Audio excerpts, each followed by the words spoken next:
So hello guys, welcome to my YouTube channel. और आज मैं आपको बताने जा रहा हूँ कि ब्लड ग्रुपिंग कैसे किया जाता है। तो ब्लड ग्रुपिंग करने के लिए सबसे पहले हमें 3 स्लाइड लेनी रहती है, रेक्टेंगुलर स्लाइड्स। उसको प्रॉपर क्लीन करना है और उसके बाद हमें हर एक स्लाइड को मेंशन करना है, ए, बी एंड डी।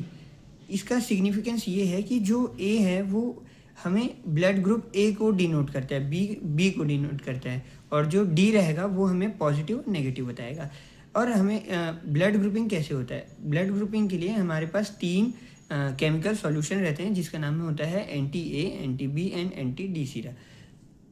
तीनों केमिकल्स को एक एक स्लाइड में, अलग अलग स्लाइड में डालना है। जैसे कि एंटी ए एक में डाले, एंटी बी दूसरे में और एंटी डी तीसरे में। उसके बाद उसमें एक एक ड्रॉप ब्लड डालना है। उसके बाद उसको हमें प्रॉपरली मिक्स करना है एकदम अच्छे से। जो भी आप चीज़ मिक्सिंग के लिए लेंगे वो सब के लिए अलग अलग लेना। ऐसा नहीं कि एक का ही दूसरे में मिक्स कर दिए, ऐसा नहीं करना, क्योंकि उससे ट्रांसफ़र होने के चांसेस आते हैं और माइक्रोस्कोपी लेवल में उसमें क्लॉट फॉर्मेशन हो सकता है।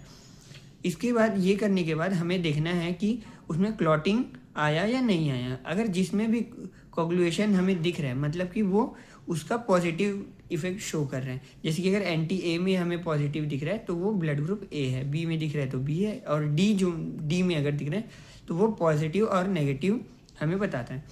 ठीक है, इसका क्या, अगर हमें नेकेड आइज से नहीं दिख रहा है, कभी कभार क्या होता है कि कोगुलेशन एकदम अच्छे तरीके से नहीं होता है किसी कारण से, तो हमें उसको कंफर्म करने के लिए क्या करना है, माइक्रोस्कोप में लगाना है और उसको प्रॉपरली इन्वेस्टिगेट करना है कि इसमें क्लॉट फॉर्म हुआ है या नहीं हुआ है।